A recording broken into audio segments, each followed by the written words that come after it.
Welcome to my channel, where the scariest stories come to life. Before we dive into today's chilling tale, make sure to hit the subscribe button and turn on notifications, so you never miss a story. Now, let's get into the horror. I was relaxing at home. My roommate was out of town for a couple of days visiting his parents, and I was somewhat of a night owl, so I enjoyed staying up late. It was around 12, and I was sipping on a beer while watching TV when a faint sound came from above me. At first, I didn't even process it, like my body just ignored it. But after a few seconds, it hit me as I realized it couldn't have been my roommate, like it usually would have been. I looked up at the ceiling and muted the TV to try and listen for it again. A few seconds went by and there was nothing. The sound was so soft, though, and with the TV being on when I heard it, I really had no idea what it could have been or even where upstairs it came from. Although this sounds pretty dumb of me, I really didn't feel like getting up and wasn't worried enough to feel the need to check it out. I opened the mini fridge I had next to the couch and grabbed another beer, cracking it open and taking a few sips to get back to relaxing. But before I could even unmute the TV, I heard that same thump sound above me. I looked back up at the ceiling, and after a moment, I could hear subtle footsteps slowly walking in the room right above me. My whole body felt like it went numb. I got up from the couch and went over to the stairs. I stood at the bottom and could hear a thumping sound resonating through the hallway. I called out my roommate's name. I knew it couldn't be him, but I was just hoping that somehow it was. After there was no reply, I started scaling the stairs and flicked on the lights to the upstairs hallway. It was empty, but the door on the far end was open. It was to my roommate's room, but I was 100% certain that I'd closed it the day he left, and I never went in there since, so there should be no reason it was open right now. My heart was pounding as I walked through the hallway and looked inside the room. It looked the same as it did when he left. Everything was clean and nothing was out of place. I then went around and checked every room upstairs and still found nothing.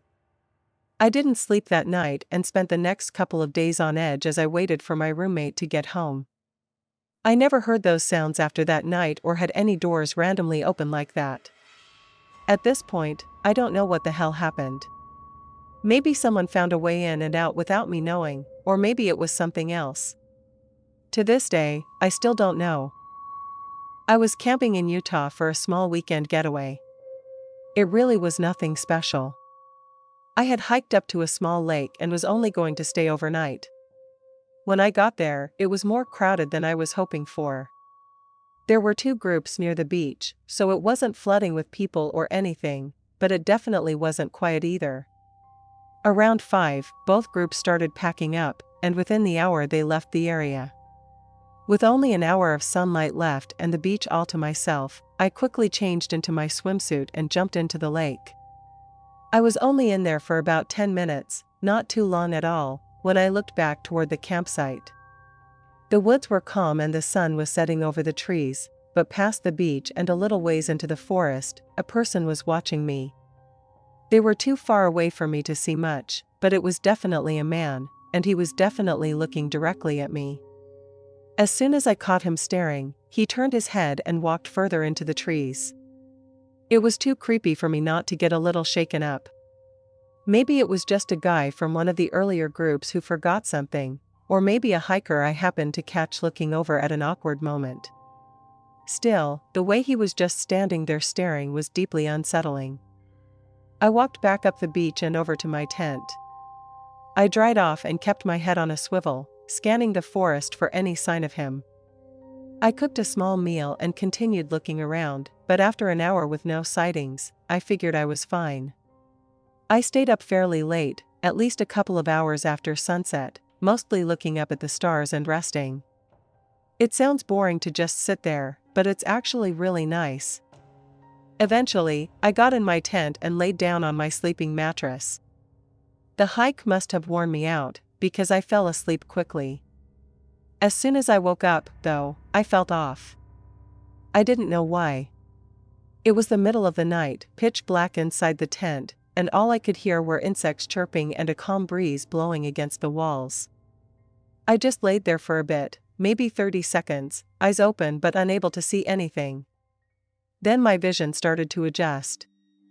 I could see faint outlines of things inside the tent, and as I moved my eyes around, they landed on the zipper. The tent flap was open. Between the opening, there was a shape.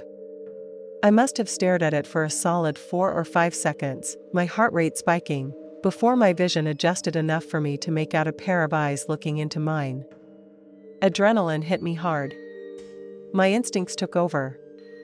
I grabbed the can of bear spray I had lying next to me and shot it directly at the opening. The person yelled, and I could hear footsteps scrambling away from the tent. Eyes watering and coughing, I fumbled through my backpack to get my pocket knife. Then I jumped out, fully prepared to fight, but the man was gone. I had no idea which direction he went, and I wasn't about to wait around to find out. I hurried to gather my things and used my handheld GPS to lead me back to the car without taking the trail. I called the police to come out and take me home. By then, my eyes were burning badly from the bear spray. They didn't find anything, but I don't know how much they searched. Whoever that was, and whatever they wanted, I honestly couldn't tell you. But with the image of that man staring into my tent burned into my mind, I know I won't be going camping again for a long time. I work at a gas station. I had been there for several years, and this night was one I assumed would be like all the rest. I came in at 8 and took over for the day worker, who went home right away. The first couple of hours went by quickly, as there were still customers coming in regularly to buy a few things or pay for gas with cash. Between 11 and 12, it slowed down to where the shift started dragging on. I kept myself busy for another hour, or at least tried to, by stocking whatever I could find. But then I was left with the dreaded second half of my shift. It was always slow, boring, and just not enjoyable. Around 1, a car pulled in and parked in the spaces by the entrance door. A few other cars had come through recently, but only to get gas real quick. Very rarely would someone actually park in the spots and come into the store this late at night. I stood up straight and tried to rub the tired look off my face, expecting someone to come in. A couple of minutes went by, but no one did. I leaned over the counter and looked out the glass door but couldn't really see anything. The reflections on the door blocked any view into the car. Maybe they were just taking a break from a long drive. I didn't bother caring too much about it. I sat back and pulled up my phone. I spaced out reading random articles for probably 20 minutes. During that time, I never heard or saw anything, but eventually, I looked up from my phone and my heart almost stopped. There was a guy inside the store, standing in one of the aisles and looking directly at me. His eyes darted away as soon as I saw him. He looked like he was in his mid-40s, wearing a dark jacket and sporting a scruffy beard. I had never seen or heard him enter. So how the hell did he get in? While my mind was racing, I just watched as the man kept walking around, occasionally glancing at me like he was planning to do something as soon as I looked away. Then, after just 30 seconds, he suddenly hurried toward the front door and ran outside.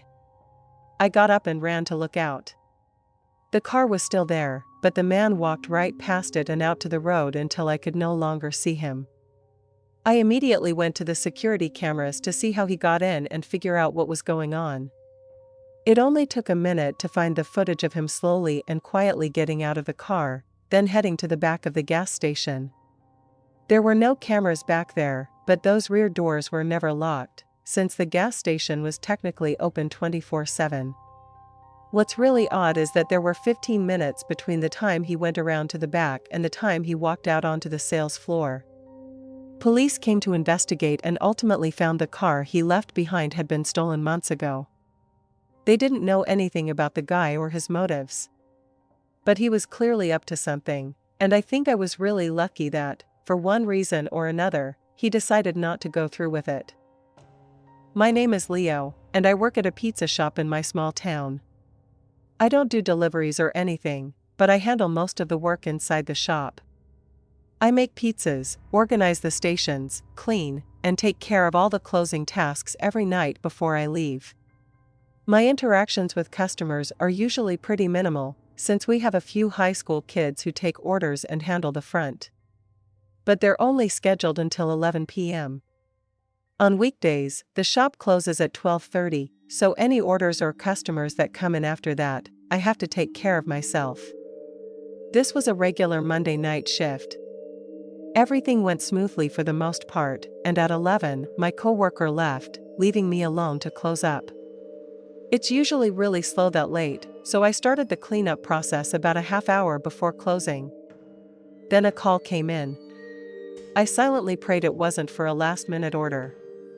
I picked up the phone and gave my usual, "Thanks for calling, how can I help you?"